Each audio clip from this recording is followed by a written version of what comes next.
What's cracking, everybody? Welcome back to the channel. New video. So today is going to be a little bit different. Over there on the big channel, I almost never do Wes Watson videos. I think in the last 5 years, maybe 5 or 6 videos, maybe, I don't know, of Wes Watson over there. That's what I do over here, my roast channel, right? But since I did one over there, I see, you know what, let me do a video over here that's a little bit more like, over there on the other channel, everything's a lot more serious. But this is prison video. And I do a lot of that over there on the other channel. But I wanted to do this one over here because, I don't know. We'll see how funny you think it is. I thought it was funny. And it has to do with when I first got out of prison. So for those of you that don't know, I went to the California Youth Authority in 1989, and I paroled January of 1993. In June of 1993, I got incarcerated again, and I was incarcerated from June 1993 to July 2017. The world had changed, and as we get into this story, apparently I forgot how things were in the world, you know.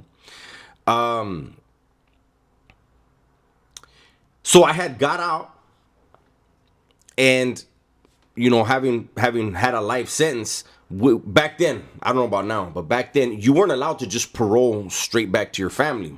They wanted to have you go through a transition, right? Transitioning from prison life into societal life, right? And so they paroled me. I was banned from Santa Barbara County for 6 months, my first 6 months out. So I was paroled to San Diego, right? And I was paroled to Spring Valley, which is basically like the Wild West over there for San Diego. It's they call it Sprung Valley. I swear, at night, at night it literally looks like The Walking Dead. Tweakers everywhere, people screaming. Hey, man, that place was a trip. Well, I remember when I very first got out. And we're all happy. So it was actually an entire apartment complex.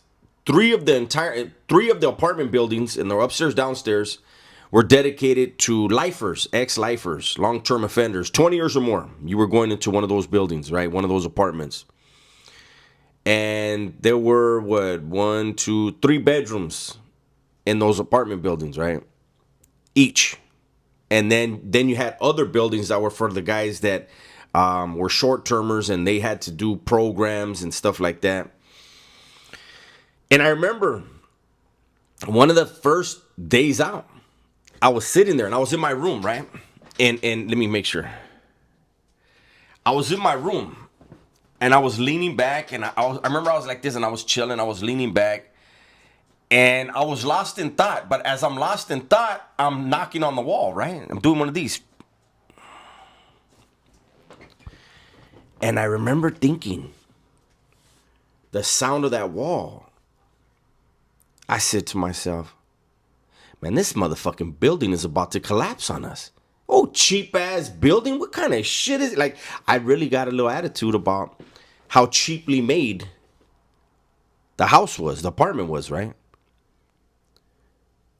Then I had to remember, I just came from fucking concrete walls.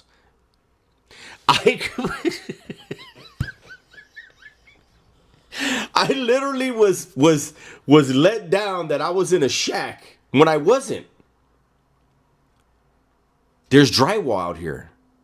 That was one of my first things where I was like, holy shit. It like I left a concrete tomb, right? But I was literally bent out of shape for a good solid 2 minutes that I was sent to a place that's gonna collapse at any minute, and they're getting rid of us. Okay. The next stupid one was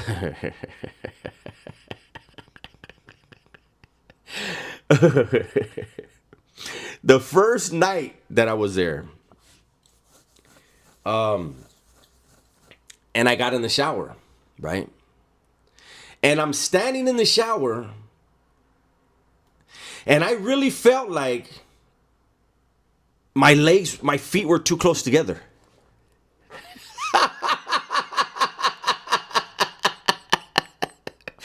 And I know people are thinking, like, what the fuck is he talking about? So, prison in California, especially on level 4, level 3s, they're not like the old, like Old Folsom, San Quentin, where it's a bunch of shower heads. Well, I don't know. I was never in Old Folsom. I've laid over in San Quentin. It's not like those places where there's a bunch of shower heads and it's a wide open shower area. No, it's one shower head, and when you're in level 4, level 3s, it's one shower. So in a 180. There's a section, there's a wall, but there's a shower in each section. There's one on the top tier, one on the bottom tier. There's only 2 tiers. But they're not tiny, right? And I remember getting in that shower in that transitional home, and it's the regular size shower of any home, I guess, right? Unless you're super rich, then I guess you could have a whole room be a shower. But I remember being in the shower, and I felt like I was smashing my balls. I was like, why are my feet so close together? And I know I was not fucking doing the splits in the motherfucking shower in prison, right? But apparently I had a wider stance in prison. And it bothered me that my fucking legs were like, I was literally, here's a shower head, and I would stand sideways because I was like, what the fuck? I really, I don't know. And now that's a stupid one, right? But that was an adjustment. I was like, damn, man, like, fucking showers out here are tiny, right? But I think the funniest one, when I think back to when I first got out, when I first got out of prison, and I swear to God, it was like this for every one of the lifers. We didn't get like, I had a cell phone in prison. Why did I not get the concept out here on the streets? This, swear to God, this is what it would look like. And bring out no, that's not which one is the one I used for the fake phone calls? Over here, this one, right? Literally, this is what you would see. Boom, so they dial right in there. Hey, what's up, man? We would scream into our phone. Why would we scream into our phone? Like, my roommate, I had a crazy ass roommate. He used to be a skinhead, right? David. Oh my God, David. He had tattoos all over his head, tattoos all over his arms, right? I'm going to tell you that story. David, don't get mad. Well, hey, he'd be like, hey, bro, I'm going to make a phone call. I'll be right back. The dude would go downstairs and scream into his phone. And he would tell me, hey, why are you screaming in your phone all the time? Why don't you talk regular? He would go downstairs and have a phone call. I felt like he was talking to me from downstairs. Like, I wanted to scream out the window and answer everything. And I know he wasn't talking to me. But I just felt like it. Then he would have the audacity to come back and tell me, like, yeah, bro, I talked to so-and-so. I'd be like, oh, no, believe me, I know. And he would debate with me that he didn't yell into the phone. I did. He was, I think I had an old video of him dancing. Oh, it was so funny. But anyways, I want to tell you one quick little story about David. That's who I should really get that guy. Oh man, we used to work together. I used to want to kill that guy. He didn't want to work for shit, but he would make me laugh so much. I was like, fool, we're going to get fired. And we're working for a temp agency. I was like, fool, we're going to get fired because you don't work and then you make me laugh all day. But so I want to point this out. David was an ex-skinhead, right? I want to say he was from the Inland Empire. Can't remember. But he was not a little dude, right? Not the biggest dude in the world, but he wasn't a little dude. And like I said, he had tattoos all over his head, tattoos all over his body, right? And another ex-lifer that he knew that had left the program and was already off on his own, had his own pad, he gave David's fat ass a bike, right? I don't know why I thought it was funny that his fat ass got up. I was like, fool, you know damn well you ain't riding a bike. He's like, no, I'm gonna ride this bike. Watch, I'm gonna get in shape. This and this and that. I'm like, fool, you just paroled out of shape.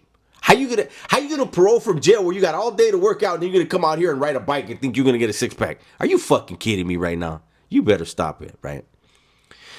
So again, we're in Spring Valley. Spring Valley in the daytime is normal, right? It's seemingly normal, and at night it's fucking The Walking Dead. Like I'm telling you, people in the area know. And then, like when the cops started like hitting like the southeast.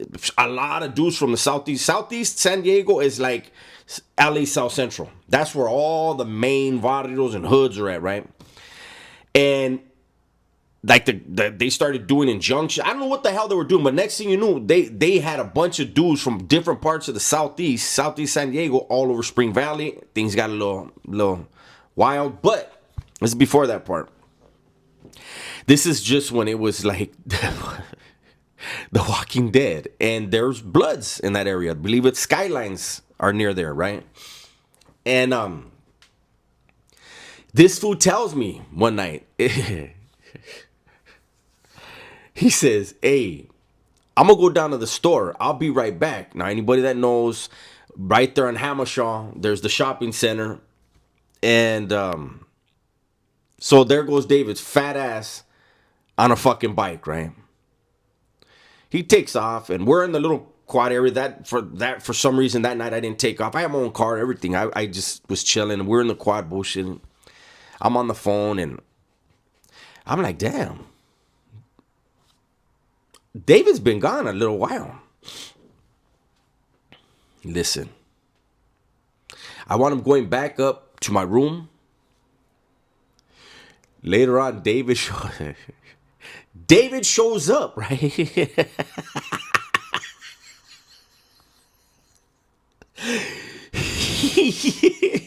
He's pissed, right? He's like, man, bro, you're not going to believe what just happened to me. I said, what? And this dude is hilarious. I'm telling you, I got to get him on the channel. I said, what happened? He said, I got robbed. I said, you don't have nothing. The fuck they take from you? He goes, I took my fucking bike.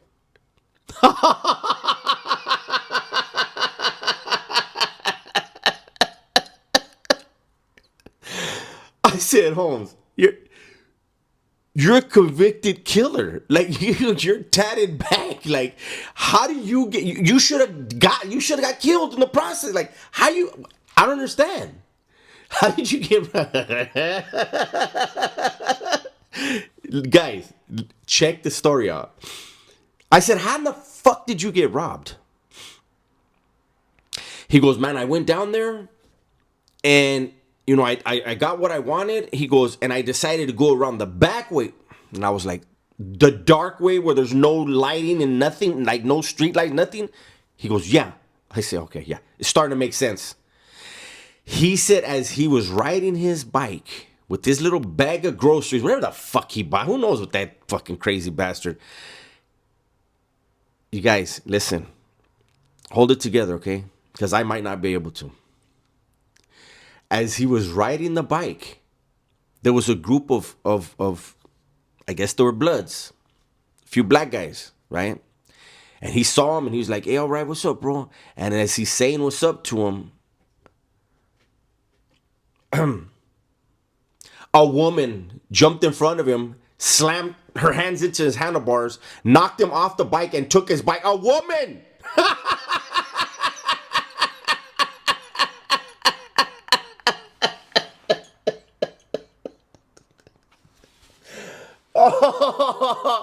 Hey, let me tell you something. Anytime after that day, that night, that story, anytime David tried to lapse back into being a tough guy, I was like, let me go find that black woman to jack you again, fool. You are not hard.